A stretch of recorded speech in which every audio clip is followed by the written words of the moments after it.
નમસ્કાર મિત્રો, સ્વાગત છે તમારું લાઈવ સ્ટડી યુટ્યુબ ચેનલમાં. તો મિત્રો આપણને અહીંયા પ્રશ્ન આપ્યો છે કે નીચે આપેલ આકૃતિમાં ત્રિકોણ કેટલા છે. અહીંયા આપણને આકૃતિ આપી છે અને 4 ઓપ્શન છે. Option A 23, option B 22, option C 21 અને ઓપ્શન ડી 24.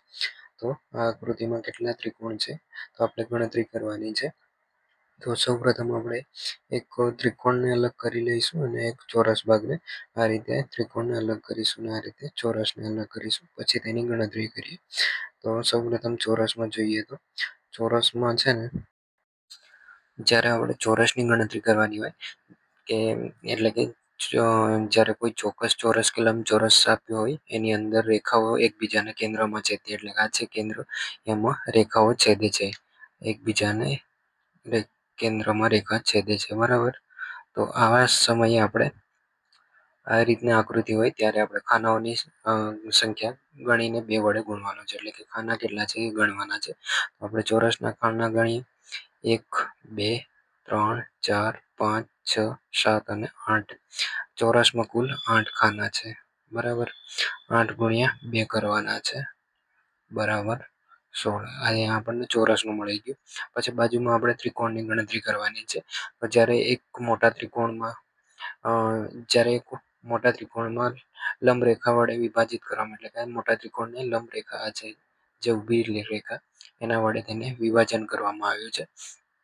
આ વિભાજન કરતા આપણને એક તો પોતે મોટું ત્રિકોણ છે, બરાબર, અને પ્લસ બીજા 2 નાના બને છે.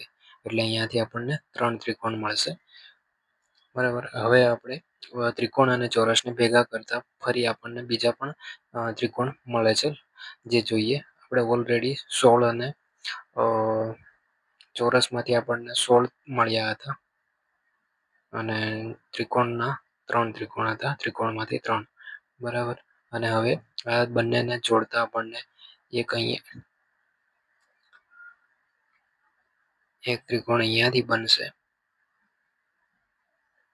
અને બીજું ત્રિકોણ અહીંયાથી બનશે. 2 ત્રિકોણ બને છે. એટલે ટોટલ આપણા જોડે ત્રિકોણ થશે 3 ને 2 5 ને 6, 11 એક વધી પડી 1,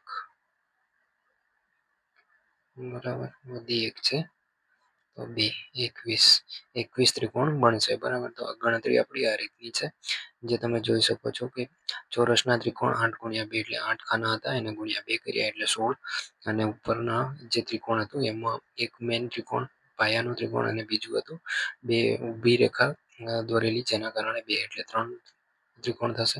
અને ચોરસ અને ત્રિકોણ બંનેને જોડતા આપણને 2 ત્રિકોણ મળે છે, કાટકોણ ત્રિકોણ, જેના એટલે આપણો કુલ સંખ્યા થશે 21. તો આપણો સાચો જવાબ આવશે ઓપ્શન સી 21, બરાબર. તો તમને માહિતી કેવી લાગી?